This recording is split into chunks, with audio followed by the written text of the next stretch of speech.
Olá pessoal, tudo bem? Meu nome é Gilmara, tenho 35 anos, sou dona da rede Mega Estilo, sou nascida aqui em São Paulo, meus pais são da Bahia, sou nascida e criada em Heliópolis, comecei a trabalhar com 16 anos no Bob's, da Ricardo Jafé, que hoje atual é o McDonald's.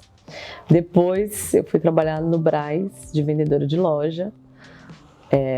Ambos, eu era estagiária, aí no Brás eu fui efetivada de estagiária para vendedora, depois gerente de loja, e tive a oportunidade de conhecimento e fiquei lá durante 7 anos. De lá eu fiquei 1 ano e meio mais ou menos na representação, mas não era aquilo que eu queria, já tinha determinação que eu queria abrir o meu próprio negócio, mas antes disso, durante o tempo que eu trabalhava no Brás, eu trazia roupa e já vendia na porta, em porta. Aí depois de um tempo, acho que foi em 2012, que foi quando eu saí, se eu não me engano é isso, acho que foi em 2012 quando eu saí. Aí eu comprei um carro e passei vendendo carro no Heliópolis. Eu lembro que eu saía, acho que era 17 horas, aí eu levava roupa, ia pra casa do povo, batia na porta, e aquilo também era divertido, não era só vender. Eu gostava de estar ali conversando com o cliente, com as pessoas. E eu comecei com mostruários que eu tinha da representação, que sobrou, aí ficou em casa. Aí surgiu a ideia. Aí eu tava sem ir pro Brás mais, eu falei, eu não quero mais voltar pro Brás. Aí eu falei, eu vou ter que fazer alguma coisa na minha vida. Voltar pro Brás eu não quero mais, eu não quero trabalhar pros outros. E peguei os mostruários e fui vender lá na garagem de um primo meu que é do lado da casa da minha mãe. Do lado, aí eu comecei. Aí no começo foi difícil também, foi uma trajetória bem... não é fácil, o início... você não tiver renda, você não tem investimento, não é fácil. Então a gente tinha que vender para poder comprar. Eu lembro que em 2014, passei numa fase bem difícil, que eu estava lá, vendia bem quase nada, porque os horários dentro do Heliópolis é diferente daqui de fora da estrada. O horário comercial lá funciona muito mais tarde, tipo assim, é mais à noite. Então eu ficava meio que refém do horário, acabava você não tendo uma vida social melhor em relação à família, relacionamento, você ficava presa. Aí eu fiquei um saldo devedor lá em cima, aí eu não sabia o que eu fazia. Aí eu falei, aí quando houve um desentendimento com o proprietário do ponto, que me vi obrigada a mudar de lá, aí onde veio, eu falei, eu lembro que eu passei na Estrada das Lágrimas, assim, não acredito que eu vou ter que voltar pro Brás. Baixei a cabeça, na hora que eu baixei a cabeça, virei pro lado, vi uma portinha, o proprietário, que era de Casta Geralda, subi na porta, e ele tinha acabado de desalugar um dia antes. Aí eu conversei com ele, e falei, mas eu não tenho como pagar aqui, porque acho que o valor era R$ 1.400, tinha que dar 3 meses de aluguel, 3 meses de depósito. Aí eu conversei com ele e ele falou assim, tá bom, você quer o ponto? Me dá R$ 500. Aí ele falou assim, me dá R$ 500 pra você entrar. Aí eu falei, quando eu entrar, quando eu fizer um caixa, eu posso te pagar os depósitos? Tudo bem, eu gostei de você. Aí eu fiquei ainda, acho que uns 3, 4 anos. E eu lembro que quando minha mãe tinha uma garagem, minha mãe pegou, aí eu falei, mãe, eu vou ter que entregar aqui do lado. Eu posso usar a garagem para colocar a lojinha, né? Que era a loja. Ela, não, aqui não.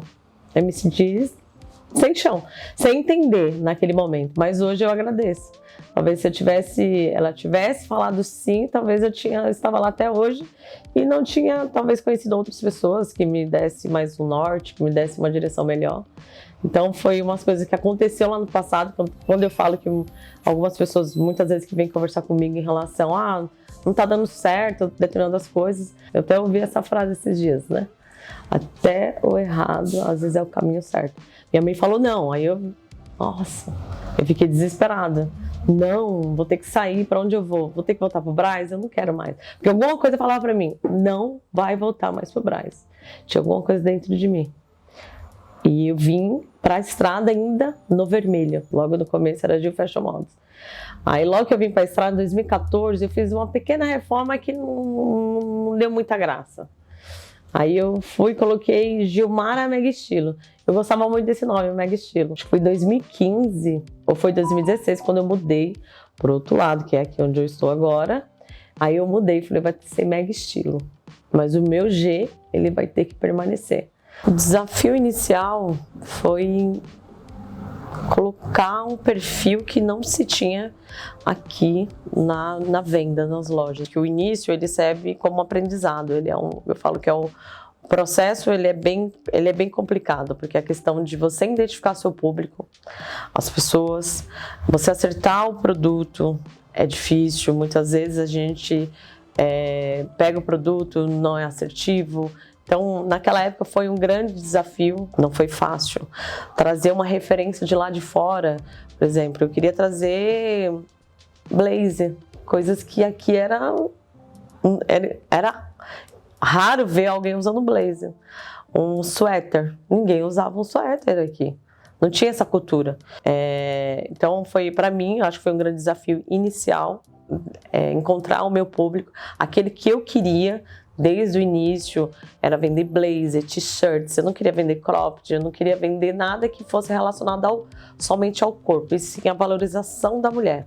A mulher usava meu produto independente do perfil dela, se ela fosse magra, se ela fosse gorda, se ela fosse mais velha, se ela fosse mais nova, que ela se identificasse com aquilo. E é isso, é um estilo. Eu não queria só vender uma roupa, eu queria vender uma proposta, eu queria vender algo mais.